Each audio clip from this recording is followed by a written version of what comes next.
For those who have been long-term subscribers of this channel, you'll be aware that I reviewed Jaws Unleashed 4 years ago, and my reaction wasn't a positive one.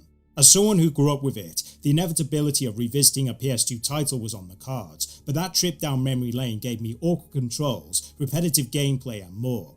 However, it was a time when I was still in college, and finding a balance between finishing assignments and making videos was a challenge. Plus, let's not forget me calling the shark Jaws, when in actuality it's called Bruce.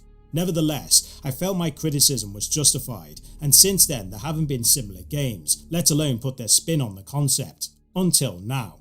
Maneater is an action RPG, or Shark PG by Tripwire and Blindside Interactive, and it's their first despite their background with first-person shooters. The premise of controlling the shark mixed with RPG mechanics sounds interesting, but sadly, Maneater doesn't deliver on its potential. You play as a female bull shark who seeks vengeance after the fisherman Scaly Pete captured and killed her mother. After being extracted from the womb and scarred for future encounters, Pete gets his hands severed, throwing the protagonist into the swamp rivers below, and it's here where her journey for revenge begins.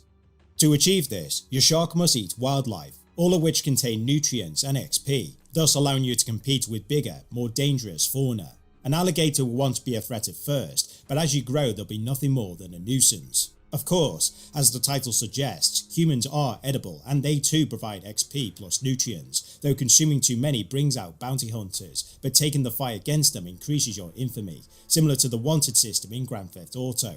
Eventually, you'll face off against apex predators, and by defeating them gives you evolutions for your shark. Not only that, but the nutrients you gathered are for upgrading each one, and you can mix and match between them.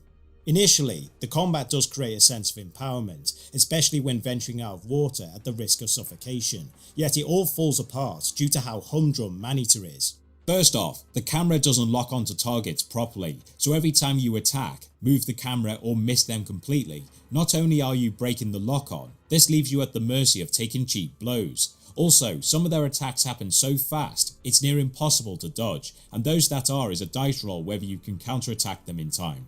In terms of offensive options, you can bite, obviously, thrash enemies, tail whip, ram and jump onto them. However, since eating someone or something is the only way of evolving, the combat doesn't incentivize creativity.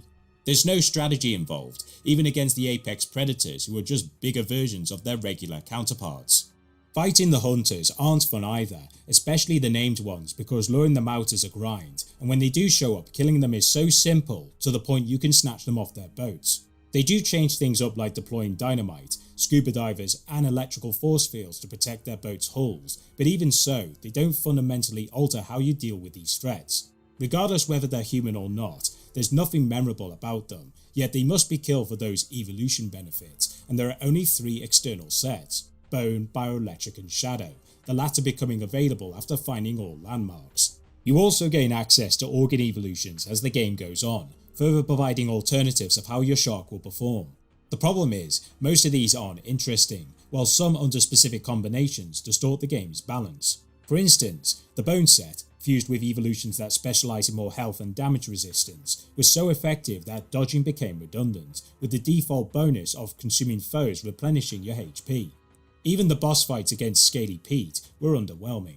Seeing your shark become more monstrous has its charm, though what's the point when it only exacerbates the single-minded experience? Plus all of them can only be equipped in a grotto rather than on the fly. At least you can fast travel between them, as long as they've been discovered, and you're not in combat. The biggest issue from a gameplay standpoint is how repetitive it is, consisting of eating a set number of fish, eat a set number of humans and then kill a target. It would have been interesting if missions allowed stealth tactics, have your shark geared for bypassing hunters, or how about creating decoys for distraction purposes as well as aid you in combat. The infamy meter could fluctuate depending where you are on the map, so while you're killing humans in one location, other areas will become much safer and fewer patrols will be present. Side missions could have time trials, where you must go from one location to the next, or have a survival mode where you score points based on how enemies meet their demise, making full use of your repertoire in a meaningful way. My point is, the devs could have done a lot more. Jaws Unleashed allowed you to snag swimmers without breaching the surface, dismember them, and you were even capable of destroying support structures from buildings above water. But instead, Maneater plays itself too safe, thus becoming tedious and a spam fest. Bear in mind, missions outside of the campaign aren't any different, yet each chapter have their milestones, and you must fulfill these to advance. Combine this with dull gameplay, it all felt like I was going through the motions. For a game to come out in 2020 at the tail end of this console generation, you would assume the devs would utilise all the available power on current gen systems. Unfortunately, that is not the case, as the graphics look like a PS3 game.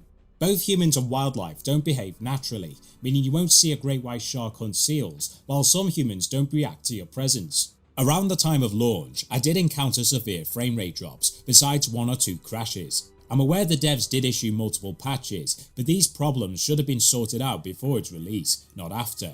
Even today, these issues are still present, not to mention the loading screens disrupting the open world experience. Speaking of which, despite having distinct biomes, Maneater's open world is shallow, containing number plates, nutrient caches and landmarks that come off as padding. Granted, they contribute to your shark's growth, as well as allow Chris Parnell to throw in jokes and pop culture references. However, consider you earn nutrients and XP through completing missions. These collectibles make it seem the devs were trying to distract you from the lack of variety. As for the shadow set, it's not worth bothering because by the late game, you'll be powerful enough not to care. The story told for a TV show is a good idea, but Maneater is unsure of its tone. There are Parnell's quips which aren't humorous and happen outside of cutscenes, whereas the characters take themselves seriously, which is punctuated by ominous music during our aquatic adventure. The voice acting is good, but the characters lack development. Pete implies a mega shark killed his father while reflecting their distant relationship, which is juxtaposed with his son Kyle, who's studying marine biology. You would assume their bond would grow, but it never goes anywhere, removing any poignancy from the narrative. Maneater tries to make us comprehend Pete's thirst for vengeance, yet the execution is ham-fisted, and it all leads towards a contrived climax.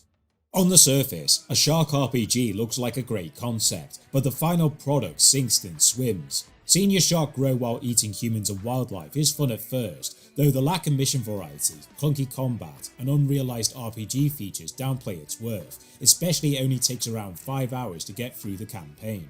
It also doesn't help Maneater looks outdated and came out unoptimised, giving the impression Tripwire and Blindside didn't pull above their weight. Simply put, Maneater doesn't have enough to sink your teeth in.